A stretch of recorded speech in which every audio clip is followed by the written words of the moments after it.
Como funcionam as válvulas de expansão eletrônica? Neste artigo discutiremos como funcionam, abordando o princípio básico de funcionamento, onde colocá-las em um sistema de refrigeração e por que você deve usá-las. Isto abrange uma versão simplificada para ajudá-lo a aprender noções básicas de VAC. Todos os sistemas VAC-R podem beneficiar da série mais completa de válvulas de expansão eletrônica do mercado.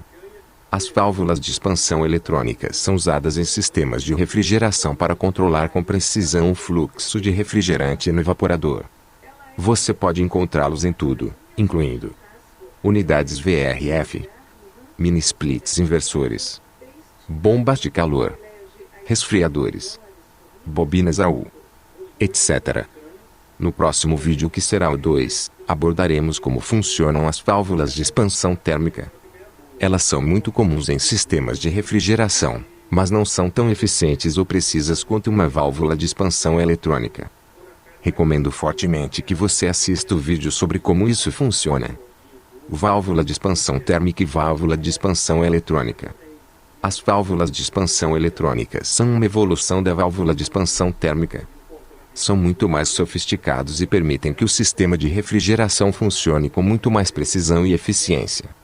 Normalmente você verá válvulas de expansão eletrônicas listadas com a sigla EVO ou EXV. Ambos significam a mesma coisa, apenas varia de acordo com o fabricante. Benefícios de usar uma válvula de expansão eletrônica.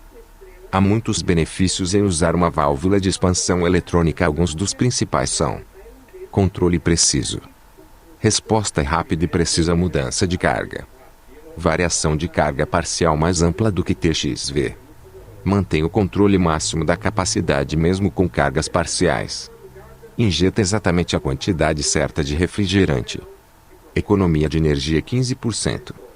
O foco, porém, geralmente é que ao usar essas válvulas de expansão você reduzirá o consumo de energia do sistema de refrigeração e também obterá melhor desempenho. Como são as válvulas de expansão eletrônica? Exemplos de válvulas de expansão eletrônica. Existem muitos designs diferentes para válvulas de expansão eletrônica.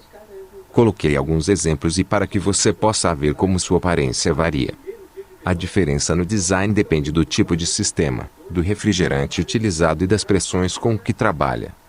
Como você pode imaginar, uma pequena unidade K dividida não precisará da mesma válvula que uma aplicação industrial de alta pressão, portanto o design será diferente, embora o princípio básico de funcionamento seja essencialmente o mesmo.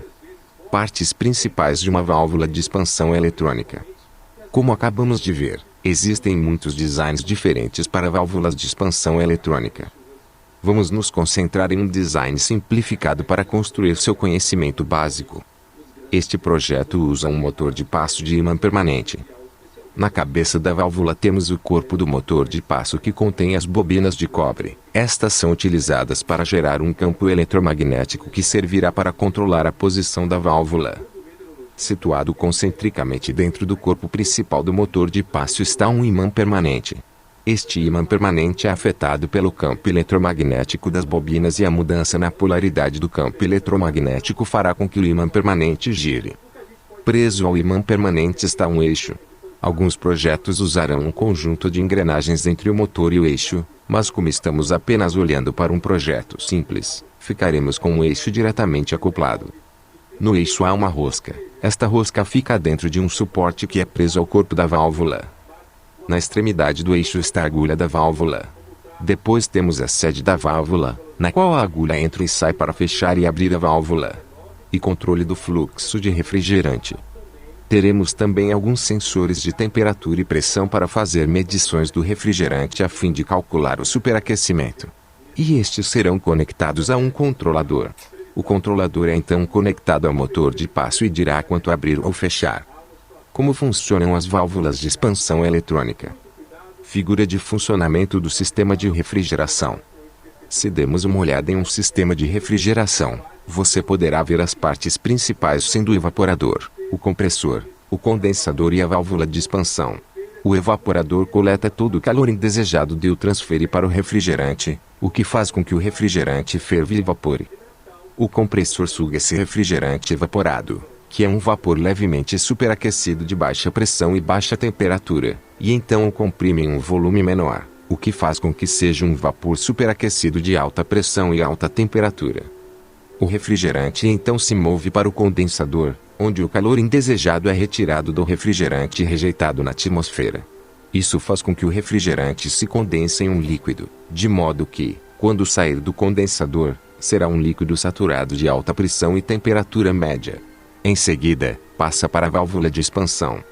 A válvula de expansão causa uma diferença de pressão entre o condensador e o evaporador, retém o refrigerante líquido de alta pressão e decide quanto deixar passar para o evaporador. Figura de como funciona uma válvula de expansão eletrônica.